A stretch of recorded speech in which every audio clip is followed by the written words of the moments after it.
अस्सलाम वालेकुम my YouTube family, कैसे हैं आप सब लोग। उम्मीद करते हैं आप सब लोग बिल्कुल ठीक ठाक होंगे। और जी ये हमारा चमकता दमकता सा किचन, मेहनत हो गई है वसूल। अपने घर को इतना खूबसूरत देख देख के इतना दिल खुश हो रहा है। बस अब जो ये रात को बर्तन धो के रखे थे वो एज़ यूजल हो गए हैं खुश्क, और अब पहले इनको संभालेंगे और इसके बाद जी फिर हम बनाएंगे नाश्ता वगैरह। और आज आपसे नाश्ते में एक बहुत ही ईजी और बहुत ही मज़े की रेसिपी शेयर करूँगी, इस उम्मीद के साथ कि आपको पसंद आएगी। चलें मिलते हैं अपनी रेसिपी में। हमारी इस रेसिपी को बनाना बहुत ही आसान है। सबसे पहला स्टेप हमने लेने हैं 2 से 3 प्याज और उनको बारीक बारीक सा काट लेना है और उसको इस कटोरे में ऐड कर लेना है। दूसरा स्टेप ये है कि हमने इसमें टमाटर शामिल करना है। जितना आपको टेस्ट पसंद हो उस हिसाब से कीजिए। मैंने यहाँ पर सिर्फ 2 टमाटर लिए हैं। और उसके बाद हमने इसमें सूखा धनिया और सब्ज़ मिर्ची कटिंग करके वो ऐड कर लिया। सब्ज़ मिर्ची मैंने 3 अदद लिए। आप अपने टेस्ट के अकॉर्डिंग ले सकते हैं, जिस तरह से आपको पसंद हो। अच्छा, अब हमने इसके अंदर ऐड करना है 1 चम्मच नमक, 1 चम्मच सफ़ेद ज़ीरा, 1 चम्मच सूखा धनिया और जी 1 चम्मच से कम, पूरा 1 चम्मच नहीं, 1 चम्मच से कम काली मिर्ची। अब हम जब इसको ले लेंगे तो अब हम इसमें थोड़ा सा पानी ऐड कर देंगे। पानी ऐड करके इसको मिक्स कर लें। अब हम इसमें जो चीज़ ऐड करने वाले हैं वो है मैदा। ये देखिए जी जनाब, मैदा हम 1 कप या अपनी ज़रूरत के अकॉर्डिंग जितना आप लेना चाहें इसको पहले बनाते हैं। अगर ये कम हुआ तो हम इसमें और ऐड करेंगे, लेकिन हम इसको घोल लेंगे अच्छे तरीके से, जैसे पकौड़ों के लिए बेसन घोलते हैं वैसे ही, मगर वो थोड़ा सा गाढ़ा होता है, इसको थोड़ा सा पतला करना है बस। चलें जी, अच्छे तरीके से मैदा घोलते हैं। इतना घोलेंगे कि ये बिल्कुल नरम हो जाए और इसमें कोई लम्स बाकी ना रहे। उसके बाद ये तवे पर थोड़ा सा ऑयल लगाया और इसको बैटर को डाल दिया और चम्मच की मदद से हल्का हल्का फैलाता गया। साइड चेंज कर कर उसके ऊपर हल्का सा तेल लगा दिया।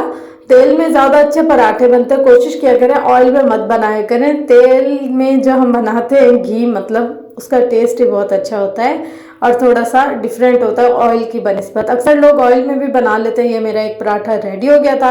उसके बाद बारी बारी दूसरा तीसरा सबको उनकी लाइन वाइज देती जा रही थी। और ये पराठे सिर्फ खाली पराठे खाने अच्छा नहीं लगते, तो मैंने कोशिश की कि साथ में रायता भी बनवा लूँ। और जी चाय के बगैर तो हमारा नाश्ता कंप्लीट हो ही नहीं सकता। तो यहाँ पर मैं मज़े से बना रही थी चाय और सोच रही थी कि आज का सारा मेन्यू कैसे होना चाहिए और आज क्या क्या काम हमने करने हैं। तो चाय बनाते वक्त ये वाली सोचें बहुत ज़्यादा आती है जहन में कि क्या क्या करना है और अब हमें क्या क्या करना चाहिए। और जी यहाँ पर मेरी चाय उबलना शुरू हो गई तो मैंने इसके अंदर डाल दी चीनी और दूध तब तक डालूंगी जब तक कि चाय का कलर थोड़ा सा गोरा गोरा नहीं हो जाता। मुझे थोड़ी वाइट वाइट चाय पसंद है। इसी दौरान मैं देख रही थी कि हम इंसान हैं और हम हर वक्त सोचते रहते हैं हम रिस्क कहाँ से लाएं, हम ये मेहनत करें, वो काम करें, ये करें, वो करें, हम कितना परेशान होते हैं। और अल्लाह ताला अपने बंदों का रिस्क, अपनी मखलूक का रिस्क, चाहे वो जानवर हो, हशरात हो, चरिंद हो, परिंद हो, कैसे करते हैं। हालांकि मैंने कल पूरे किचन का कोना कोना साफ़ किया, एक एक ज़रा तक मैंने साफ़ किया, लेकिन अल्लाह ने इनको रिस्क देना था तो अल्लाह ने इनके लिए रिस्क भेजा है। इसलिए अपने रिस्क के लिए परेशान होना छोड़ दें, सिर्फ उस ज़ात पर तवक्कल करें और वो ज़ात देखें आपको किस तरह से नवाजती है। जैसे सिर्फ कमाते तो हम इंसान ही हैं, बाकी तो हर जानदार खाता है, पीता है, अपनी ज़रूरियात को पूरा करता है। उन सब की ज़रूरियात को भी पूरा करने के लिए अल्लाह ताला की ही ज़ात है।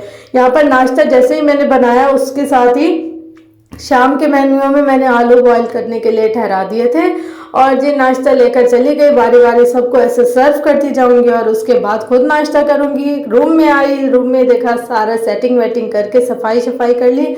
लाइट तो होती ही नहीं है ना हमारी तरफ। जब भी कोई काम करने लगो या लाइट नहीं होती या नेट नहीं होता, तो अब मैंने जैसे ही फटाफट सारा घर धो लिया था, पोछा वगैरह लगा लिया था, तो मैंने कहा पावपोश बिछा लूँ। वैसे इन पावपोश को बिछाने का कोई फ़ायदा नहीं है क्योंकि हमारे घर में कोई सुनता ही नहीं है। जो भी आता है ना जूते लेके अंदर चला आता है या इन पावपोश के ऊपर ही जूते रख देता है। खैर फिर भी डेली की सफाई करनी चाहिए, किसी न किसी दिन इनको समझ आ जाएगी।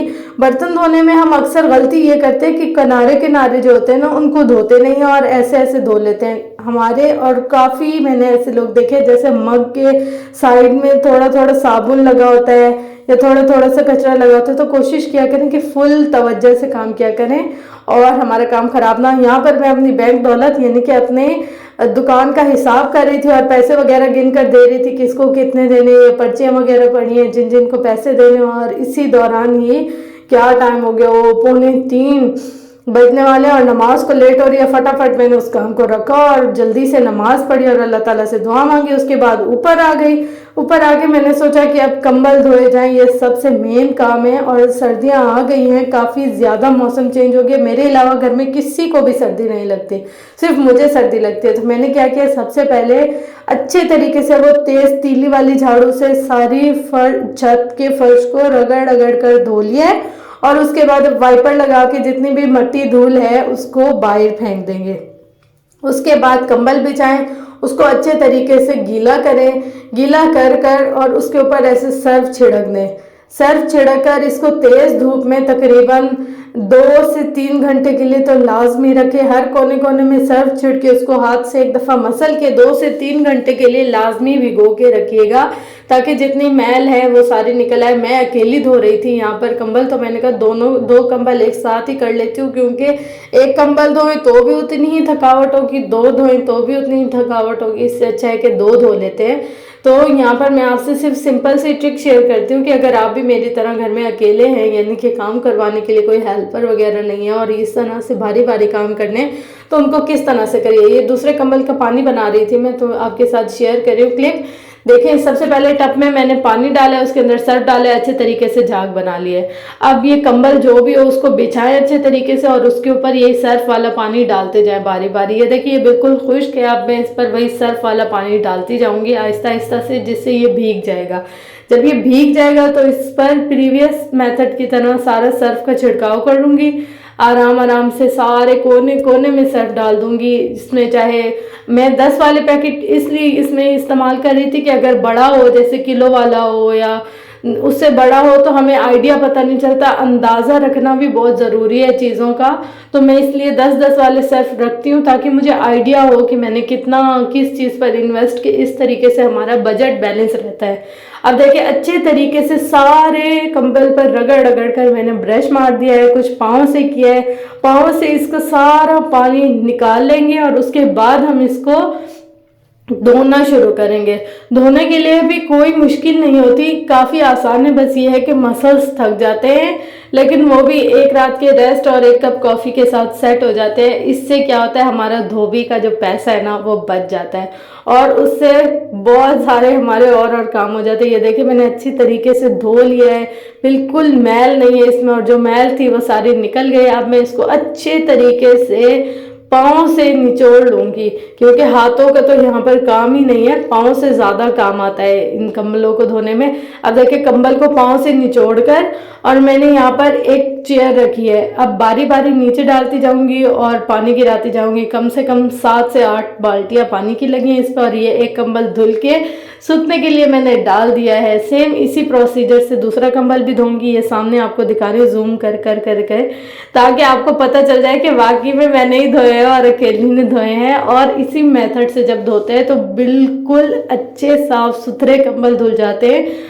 अगर हम बाहर से धुलवाते हमें नहीं पता होता, वो हमें ड्राई क्लीन करके दे देते, किस हिसाब से उन्होंने धोए नहीं धोए दिल मुतमईन नहीं होता। तो जो हम घर में अपना काम खुद करते हैं उससे पता चलता है कि हाँ भाई ये काम बिल्कुल परफेक्ट किया हुआ है। ये देखिए इसमें ना हल्का सा भी ना झाग है, ना सर्फ है, ना स्मेल है, ना मट्टी है, कुछ भी नहीं है, बिल्कुल साफ सुथरे धुल गए हैं। ये जो इसके नीचे से पानी टिपक रहा है ना, मैं अपने हाथ में लेकर ये दिखाती हूँ कितना देखिए साफ शफाफ पानी है। यानी कि मैंने इस पे इतना पानी मारा है 8-10 बाल्टियाँ अच्छे तरीके से कि इसमें से सारा पानी जो गंदा था वो निकल गया और सारे साफ पानी से 2 से 3 दफ़ा ये प्रोसेस हो गए हैं। अब दोनों कंबल धुल गए, उसके बाद धोती हूँ कपड़े धोने के बाद फिर हम और काम करेंगे अपने। ये सारे कपड़े मैंने धुले, तकरीबन 4 तार थी और फुल भरी हुई तारें थी कपड़ों की। उसके बाद मैंने सारी छत साफ कर ली और सारा कचरा वगैरह समेट कर अब ये नीचे जा रही हूँ। शुक्र अल्हम्दुलिल्लाह से सारा काम हो गया,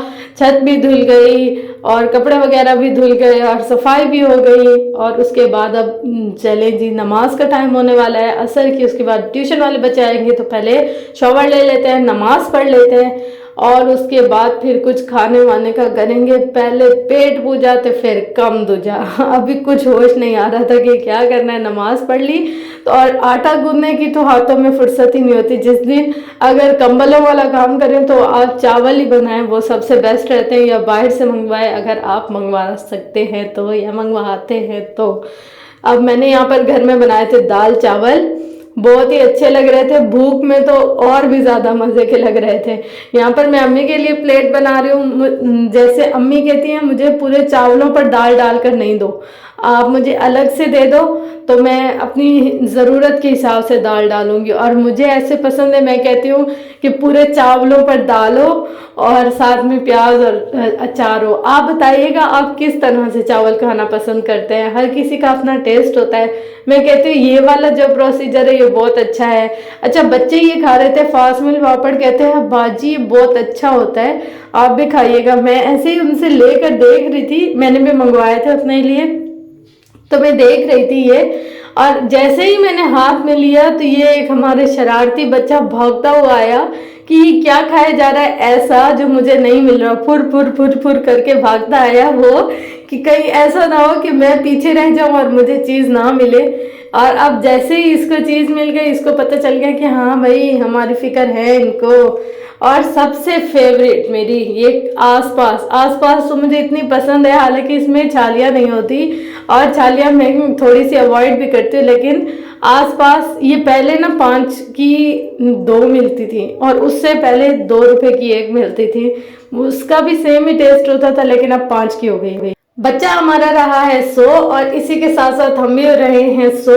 अगर वीडियो पसंद आई हो तो लाइक शेयर कमेंट और सब्सक्राइब जरूर कीजिएगा। मुझे अपनी दुआओं में बहुत ज़्यादा याद रखिएगा। अपना गिरदोनवा अहलो अयाल का बहुत बहुत ख्याल रखिएगा। मिलते हैं नेक्स्ट वीडियो में। Thank you so much. अल्लाह हाफिज़।